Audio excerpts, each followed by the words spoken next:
चलो आज की क्लास हम स्टार्ट करते हैं भारतीय संविधान के भाग 3 और भाग 4 से। अपन भाग 3 भाग 4 अब पढ़ेंगे। पहले अपन भाग 2 और भाग 1 पढ़ चुके हैं और पॉलिटी क्या है ये बता चुकी हूँ मैं, और संविधान की परिभाषा भी अपन पढ़ चुके हैं। तो अब भाग 3 और भाग 4। भाग 3 में मौलिक अधिकार और भाग 4 में राज्य के नीति निर्देशक तत्व यानी DPSP है और फंडामेंटल राइट्स दोनों ही हैं। तो आज भाग 3 और भाग 4 दोनों ही समाप्त करेंगे अपन। भारतीय संविधान आपको पता ही है, संविधान एक कानून की किताब है जो हमारे देश को व्यवस्थित रूप से चलाने का कार्य करती है। व्यवस्थित रूप से चलाने की ऐसी कानून की किताब जो हमारे देश में हर चीज़ का संचालन करती है, जिससे हमारी जो है रूल्स रेगुलेशंस नियम कानून उसी के अनुसार चलते हैं। तो हम भारतीय संविधान का भाग 3 पढ़ेंगे पहले, फिर भाग 4। भारतीय संविधान का पार्ट 3 यानी भाग 3 है मौलिक अधिकार फंडामेंटल राइट्स। UPSC MPSC परीक्षा के संपूर्ण नोट्स दिए गए हैं जो आप देख लीजिए, लिखते हुए जाइए अगर लिखना है तो। भाग 3 मौलिक अधिकार फंडामेंटल राइट्स, ये आर्टिकल 12 to 35 यानी 12 से 35 तक है। इसका परिचय है, हर आर्टिकल आपको मैं बाद में दूंगी शॉर्ट्स में। पूरे आर्टिकल्स के अंदर क्या है अभी फिलहाल अपन इसके अंदर की कुछ इम्पोर्टेंट कीवर्ड्स पढ़ लेते हैं और डिटेल में पढ़ लेते हैं। तो परिचय इसका, मौलिक अधिकार नागरिकों की स्वतंत्रता, समानता और गरिमा की रक्षा करते हैं। मौलिक अधिकार क्या है? जो आम जनता को दिए गए शासन द्वारा या सरकार या संविधान द्वारा दिए गए अधिकार, जैसे फंडामेंटल राइट्स जो संविधान अपन को देता है, जो उस कानून के नियम की बुक में लिखा हुआ है। मौलिक अधिकार नागरिकों की स्वतंत्रता यानी आज़ादी, समानता यानी सबको एक जैसा व्यवहार, न छुआछूत न भेदभाव, और गरिमा यानी अपने आत्मसम्मान।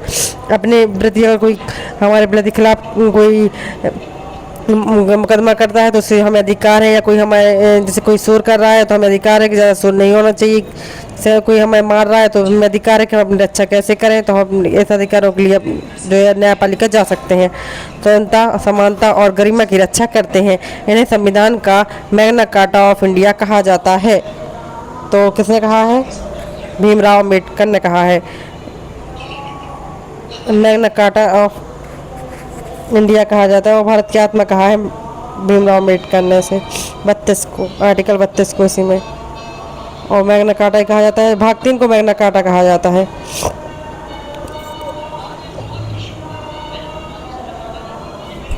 UPSC कीवर्ड्स क्या है सुन लो। Fundamental rights, rules of regulation of law, rules of law, equality before law, reasonable restriction, judicial review, basic structure, doctrine, writ, jurisdiction.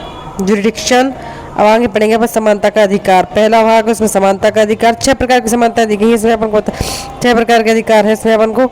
समानता का अधिकार, स्वतंत्रता का अधिकार, संवैधानिक उपचारों का अधिकार, धार्मिक स्वतंत्रता का अधिकार, शोषण के विरुद्ध अधिकार। तो अपन सब पढ़ेंगे। पहले समानता का अधिकार जो आर्टिकल 14 to 18 है। आर्टिकल 14 में क्या है? विधि के समक्ष समानता, यानी विधि के समक्ष समानता मतलब विधि सभी के लिए क्या है? समान है। हर एक इंसान के लिए विधि समान है, मतलब कानून समान है सबके लिए ही, क्या है, चाहे वो ऊंचा हो, नीचा हो, गरीब हो, अमीर हो, कोई फर्क नहीं पड़ता उससे। सबके लिए कानून समान है और समानता ही हमारा अधिकार है। कीवर्ड्स है equality before law, equal protection of law,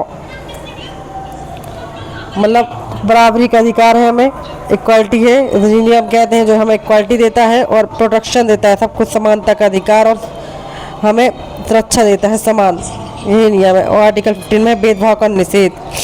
article 15 क्या कहता है? भेदभाव का निषेध यानी मूलवंश, जाति, भेदभाव या क्षेत्र कुछ भी हो उसमें जितना भी भेदभाव होते हैं, सब छुआछूत और सबका निषेध, इसमें भेदभाव का निषेध है आर्टिकल 15 में।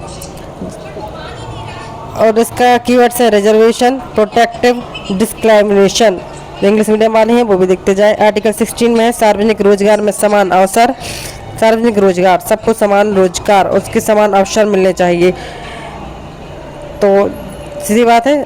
Equality of opportunity, reservation in employment. Article 17 अस्पृश्यता का उन्मूलन, यानी हमें किसी के प्रति छुआछूत नहीं रखनी चाहिए, सोशल जस्टिस। आर्टिकल 17 आर्टिकल 18 है उपाधियों का अंत। कीवर्ड से एवोल्यूशन ऑफ टाइटल्स, स्वतंत्रता का अधिकार आर्टिकल 19 to 22 तक है। अनुच्छेद 19 से 22 स्वतंत्रता का अधिकार, फ्रीडम मिलती है हमें। आर्टिकल 19 में हमें 6 प्रकार की स्वतंत्रताएं मिलती हैं। कितने प्रकार की फ्रीडम मिलती है? 6 टाइप फ्रीडम। तो कौन सी? अभिव्यक्ति की स्वतंत्रता, सभा की स्वतंत्रता, संगठन बनाने की स्वतंत्रता, आवागमन की स्वतंत्रता, निवास की स्वतंत्रता और व्यवसाय की स्वतंत्रता। जी हमें 6 प्रकार की स्वतंत्रताएं मिलती है। अभिव्यक्ति, हर व्यक्ति को आ जा सकता है, संविधान हर जगह सभा रख सकता है, कहीं भी चाहे तो नेता चुनाव लड़ सकते हैं। संगठन बनाने की, अपने दल कानून बनाने की स्वतंत्रता है। आवागमन यानी आने जाने की स्वतंत्रता है। हमें निवास की स्वतंत्रता, कहीं भी रह सकते हैं अपन। व्यवसाय की स्वतंत्रता यानी हमें कहीं भी व्यापार करने की स्वतंत्रता है। कीवर्ड से freedom of speech, reasonable restrictions. Article 20 क्या बोलता है? दो सिद्धि से संबंधित संरक्षण। कोई दोष अगर लगा रहा है तो उसको हमें सिद्ध करने का, अपने उसे प्रूफ करने का हमें अधिकार है। आर्टिकल 21 कहता है जीवन एवं व्यक्तिगत स्वतंत्रता का अधिकार। और जीवन एवं व्यक्तिगत स्वतंत्रता, हमें प्राणदायक जीवन और व्यक्तिगत स्वतंत्रता का अधिकार है। कोई भी हमारे खाना पीना नहीं छीन सकता है हमसे, और हमें अपने व्यक्तिगत जीवन को जीने का अधिकार है। तो जो आर्टिकल 20 और 21 है वो कभी समाप्त नहीं होते, चाहे कोई भी परिस्थिति हो, चाहे भारत देश में युद्ध की वो हो, चाहे सब आर्टिकल जो है निषेध हो जाते हैं, पर जो आर्टिकल 20 और 21 है वो कभी निषेध नहीं होते। चाहे ये पहलगाम हमला हुआ तो उसमें हो, चाहे जिसमें भी हो, या फिर नज़रबंद हो, किसी में भी 20 और 21 आर्टिकल कभी भी समाप्त नहीं होते हैं। महत्वपूर्ण कीवर्ड्स हैं right of life, right to privacy, right to dignity और एनवायरमेंटल प्रोटेक्शन, ये सब इसमें दिए गए हैं। आर्टिकल 21A में क्या है? तो जो अभी बाद में जोड़ा गया था अपना आर्टिकल 21A 86वें संविधान संशोधन द्वारा जोड़ा गया था। तो इसको पढ़ेंगे 2002 में 86वां संविधान 2002 में जो स्कूल चले हम का नारा लगा था, उसी में जोड़ा गया था। 6 से 14 वर्ष तक के बच्चों को शिक्षा का अधिकार है। माता पिता द्वारा 6 से 14 वर्ष तक के बच्चों को शिक्षा का अधिकार है। 86वें संविधान संशोधन 2002 के द्वारा जोड़ा गया था। ये बाद में आर्टिकल का संशोधन हुआ था, तो आर्टिकल बढ़ गए अपने 395 थे, अब हुए इतने 470 प्लस। आर्टिकल 22 में क्या कहता है? गिरफ्तारी एवं निरोध के विरुद्ध संरक्षण। गिरफ्तारी एवं निरोध, कोई गिरफ्तार करता है तो उसे हमें निश्चित मतलब निरोध करने का और उसके विरुद्ध हमें संरक्षण प्राप्त होना चाहिए। हमें हमारा वकील होना चाहिए जो हमें गिरफ्तारी की है तो उसका पता लगाए वो क्यों मतलब मुजरिम है कि नहीं है, इससे पता लगाए। अब आगे है शोषण के विरुद्ध अधिकार। तीसरा अनुच्छेद 23 से 24 शोषण के विरुद्ध अधिकार। मानव तस्करी 23 में है, मानव तस्करी,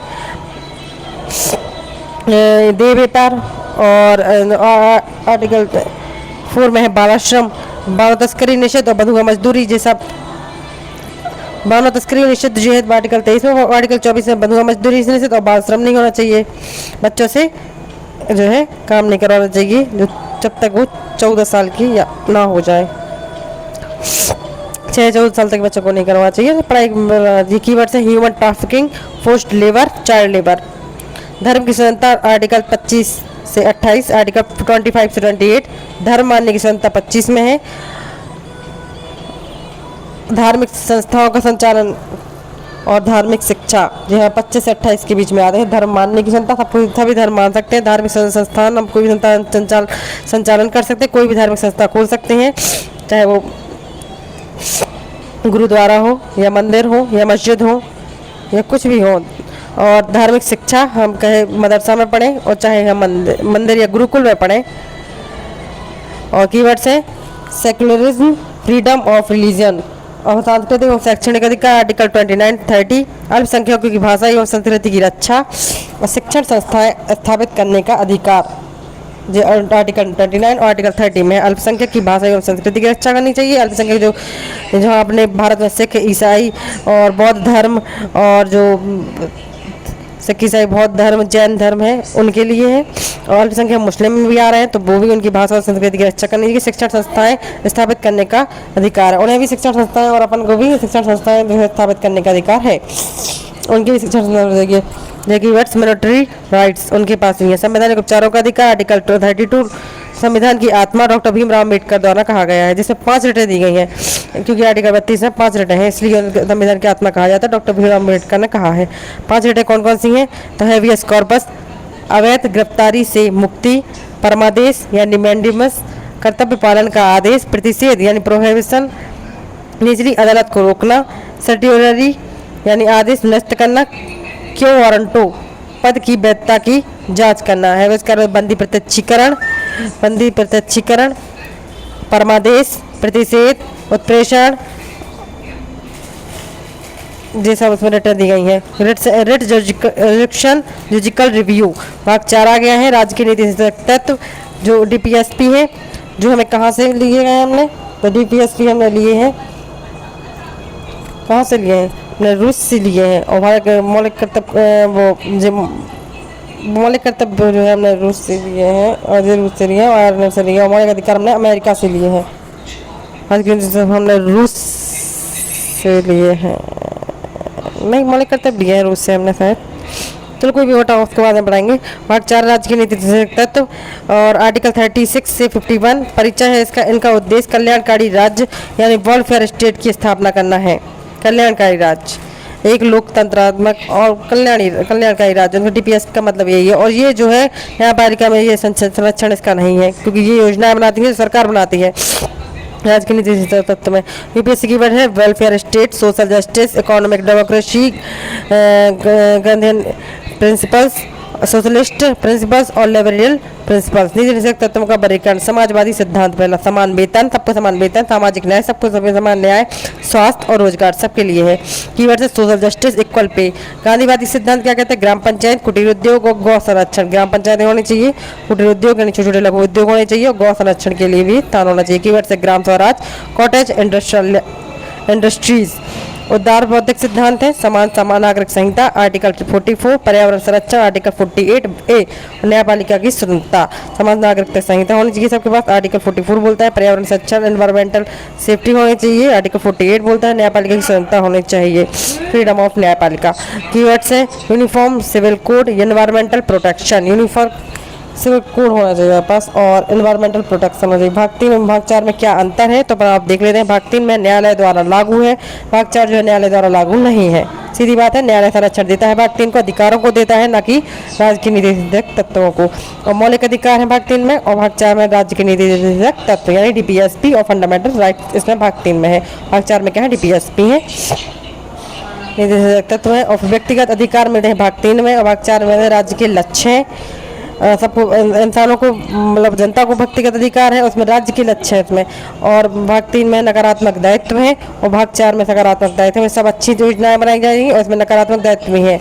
ऐसा नहीं है कि सारे अधिकार ही सही है, कोई गलत प्रूफ भी कर सकता है उसका। अब परीक्षा के लिए महत्वपूर्ण प्रश्न है तो आप लोग लिख लीजिएगा। मौलिक अधिकारों को, पहला प्रश्न अपना, मौलिक अधिकारों को संविधान की आत्मा क्यों कहा जाता है, क्वेश्चन लिखिए आंसर राइटिंग के लिए। और दूसरा क्वेश्चन अनुच्छेद 32 और अनुच्छेद 226 में अंतर स्पष्ट कीजिए। 32 और 226 में क्या अंतर है बताइए। और तीसरा है नीति निषेध तत्व और मौलिक अधिकारों के मध्य संबंध की व्यवस्था कीजिए, व्याख्या कीजिए। और आर्टिकल 4 है, क्वेश्चन 4 है समान नागरिक संहिता आर्टिकल 44 का संवैधानिक महत्व बताइए। 5वां क्वेश्चन न्यायपालिका के अनुच्छेद 21 का विस्तार किस प्रकार किया है। और 6वां क्वेश्चन राज्य के नीति तत्वों का वर्गीकरण उदाहरण सहित समझाइए। तो ये आज की क्लास हमारी खत्म हुई।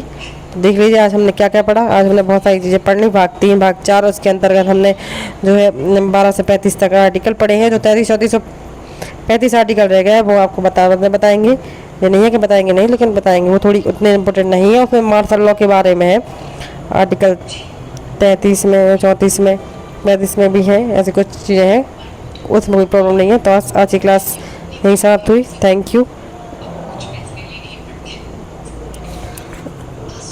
ऐसे ही आप हमारे साथ जुड़े रहिए, और thank you for the class. अच्छी लगी हो तो लाइक कीजिए, सब्सक्राइब कीजिए और शेयर कीजिए, जितने लोग पढ़ना चाहें तो जुड़ सकें इससे। Thank you.